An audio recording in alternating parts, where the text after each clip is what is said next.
Hey y'all, it's Kelly Clarkson with Wayfair, where delivery and setup are as easy as a few taps on your phone. Picture this. You're relaxing in an old hammock, scrolling Wayfair's app when you spot it. A brand new patio set. Next thing you know, Wayfair delivers it right to your patio and sets it up. Oh, you need a new grill too? All right, Wayfair's got you covered. With Wayfair's room of choice delivery and fast expert setup on qualifying orders, life gets a little easier. Visit wayfair.com or the Wayfair app. Wayfair, every style, every home. Are the people in your inner circle helping or hindering your entrepreneurial journey? Stay tuned and find out. Welcome. Okay, here's the question. Serious? How are we dark horses? You know, the ones everyone is betting against, the ones they don't expect to win, place, or even show on the track, and they'll even laugh on us when we talk about trying. How do we show the world our greatness and triumph? Come on. Well, that's the question, and this podcast will give you the answers. Let's go. This is The Dark Horse Entrepreneur. My name is Tracy Brinkman. And push it out. What is up? What is up, my Dark Horse friends and family? Here we are coming at you live once again with another episode of The Dark Horse Entrepreneur. And today we're going to talk about who are your co-pilots? Are they your Who Unto crew or are they your CantDo crew? And okay, I know what a co-pilot is, Tracy. What the hell is a Who Unto crew? Who Unto crew, and I'll be honest, I didn't come up with this idea. This started way back in 1727 with my man Benjamin Franklin, where he convinced 12 of his friends to form a club really dedicated to the mutual improvement of everyone in the club. And these guys in this club, they came from this diverse set of occupations and backgrounds of all different types. I think there was a cabinet maker and a cobbler and a clerk, right? So he's pulled all these folks together because they had a diverse set of skills. They came from diverse areas, but they all had this one thing in common. They had this spirit of inquiry. They questioned, right? They desired to learn and they wanted to improve themselves. And they wanted to improve their community. And so your Who Unto crew is going to be based off this same principle. And what's funny is I think it's interesting that the Who Unto crew, the word Who Unto, is actually formed from the word Junto, right? Which is, I'm going to look at my notes here, right here, defined as a group of people who have taken power, government by army or strictocracy.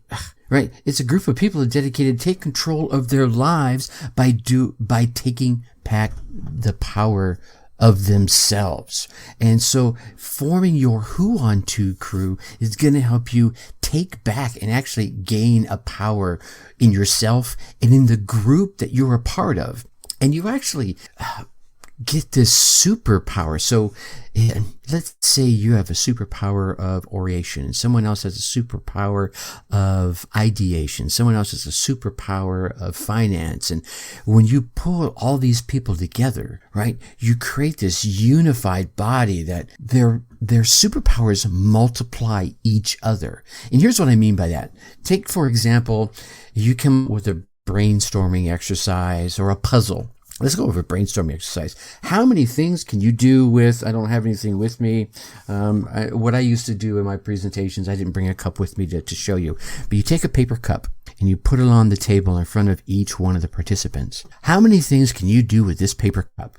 And here's what I want you to do, everybody. I want you to sit down with your piece of paper in front of you and your cup and put down as many ideas as you can come up with on your piece of paper. There's no talking to each other. This is just you and your paper and that cup. Give them about 10 minutes, right? And then go around and then you don't want to go around and give away anything yet. But what you want to do next is you want to have them form into groups of 4 to 6 people, right? And go back with the same question. Now, mind you, they've already come up with some answers, but what they'll find is a number of the answers they'll all have in unison. But because of different life experiences and different work experiences and different modalities and ways of thinking, someone is going to have this unique idea that none of the other folks, each one of them would probably have an idea that none of the others had come up with, right? So now they've taken, maybe I as an individual came up with 10. And you as an individual came up with 10, but 2 or 3 of those were different. So now we've got 13. And then the third person and the fourth person, now we've got 2 and 3 and 4. Now we've got 20. And because of all these ideations that are going around, it made me think of something new, which makes you think of something new. Next thing you know, you got 30. So you can see what I mean by the power of the individual skill sets multiplying each other and just growing exponentially. This is the power of having a Who on Two crew of a number of folks that you can personally pick to come together to share ideas and discuss, right? How you each can help each other, how you can all raise that level. Remember, as the water rises, all boats go together. And when you pick these folks, right, you want to pick folks that you trust, right? You don't want anybody you don't trust. If you think for a second they might not be a good fit, then stop. And I think the other example I want to give is, as we step into the entrepreneurial fog, we can only see so far in front of us, right? That's the whole nature of fog. You can only see so far in front of you. But maybe the person that you pick has been 10 steps ahead of you. So now they don't need to see in the fog because they know what's ahead of you. So they can reach back, take you by the hand, take you by the shoulder, take you by the hair, whatever you prefer, grab you by the scruff of the neck, and they can pull you to where they're at, right? Through the fog. And maybe there are parts of the fog to the right and to the left that you've experienced because of who you are and what you've done. And you can keep them, let's go that way because you've been that way. But don't go this way because I've been there and that's not a good way to go, right? So now you've saved them, even though you may not be as experienced. And you're not 10 steps ahead. You've been 1 step to the right or 1 step to the left. So now you're giving that value to them. All right. So enough about I think you get the premise of who they are and what they're doing and everything.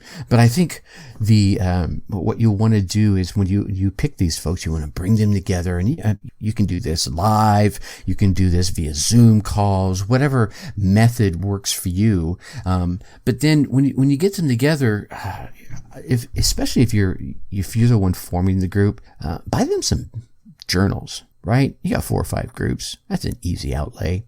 But get together, lay the journals down, and set some baselines. And I think the one baseline, right? There's the one crucial baseline for your Who on Two crew is no negativity. Right? You can voice opposition without being negative. So someone comes up with an idea and you say, oh my goodness, I've done that, and here's what I experienced, and that experience was negative. You're not being negative in sharing that experience. You're sharing your experience, which was negative, right? It's a fine line right there. You're not saying don't do that. You're saying, I've done that, and here's my experience. So now the conversation could go, well, how do we keep that negativity from happening again? Or is it just not possible? All right, you see what I'm saying? It can kind of go in that way. Otherwise, the conversations are unrestricted, right? You want to foster as much communication as possible. And then you just don't want that negative feedback. That's the only limiter I want to put in there. And then what you want to do is you want to have, when you have these meetings, and these meetings can be done in an hour and a half, it can be done over a lunchtime. But the idea is when you come together, you're going to have a section where everyone's like, here's the thing I'm trying to accomplish, and gives everyone an opportunity to brainstorm and share their input and give ideas. So if you have a problem that you're facing in your marketing or in your product launch or whatever, here's my problem. Be very specific, and you can even share it ahead of time so the folks can grab the ideas and put them together. So when they come to the meeting, right, you're not sharing in the communication of the problem. You're sharing in the communication of the ideas and solutions. Right? And then they all come together with their ideas, and they start sharing, which again, like I mentioned earlier, generates more ideas. Like, so, wow, I hadn't thought of that. If you combine my idea and your idea, you get something all new and even more powerful. Again, remember that multiplication of ideas that come together. And then I would have the folks, and this is what I've done in the past, someone is going to share some new bit of knowledge, right? So if you say you have a group of 4, and I think 6 is tops, you get past that, no one has enough time to share their concerns or their needs, and they're not getting enough. But if you have 4, it works out really well because it's like once a month they get to give a presentation on some new skill set or some new knowledge that they've gained, and they bring that knowledge to you. So now you've all gained it together. Whether you're interested in it or not is irrelevant. New knowledge fosters new knowledge, right? New awareness, new curiosities. And so listening to that, there you go. So the first section is, again, the problems that are being faced and the ideas the ideas for solutions. And then a prepared presentation, not dry, like, hey man, I was reading this great article, did a little research on it. Here's what I found. Bing, bang, boom. And then they share, and then you give, some feedback on that. Hey, that's really interesting. Well, I'm not sure I can use that yet, but I'm going to table that for another time. Again, this isn't negative. This is you're just sharing what you think about it, in a positive fashion. And the idea is you rotate each person. That way everybody's always contributing.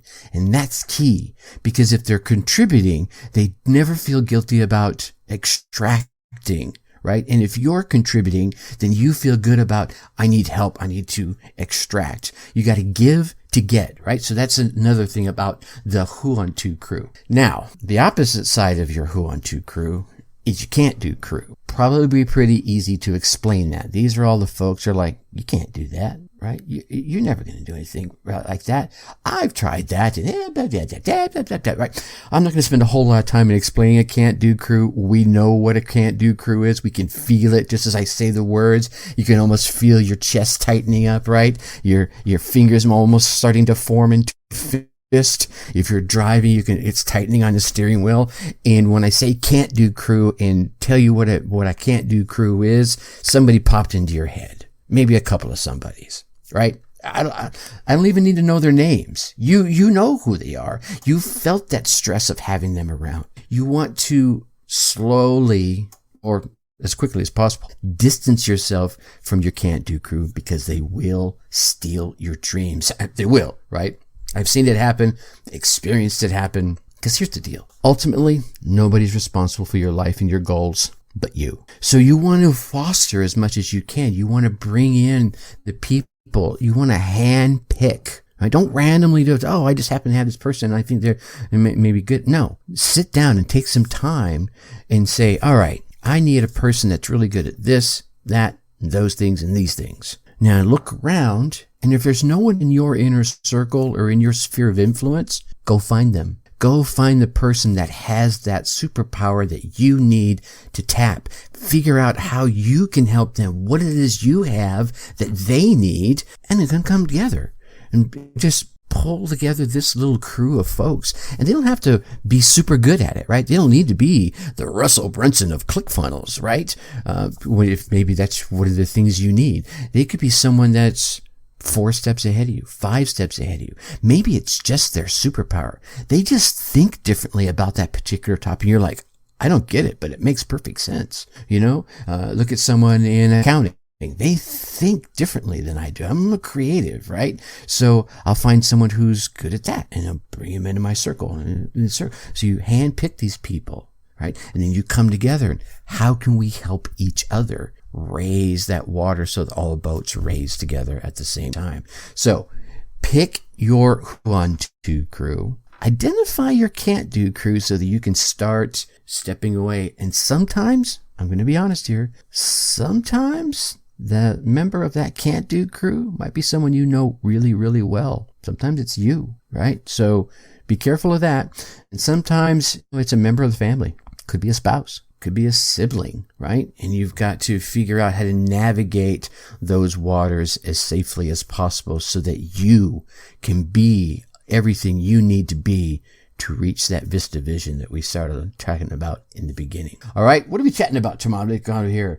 Which comes from the audience or the product? It's a good question. We're going to chat about it in tomorrow's episode. All right, till tomorrow, think successfully, take action. Thank you for listening to the Dark Horse Entrepreneur Podcast. And you know this! Thanks for tuning in. Check us out at www.darkhorseschooling.com. All right. My name is Tracy Brinkman.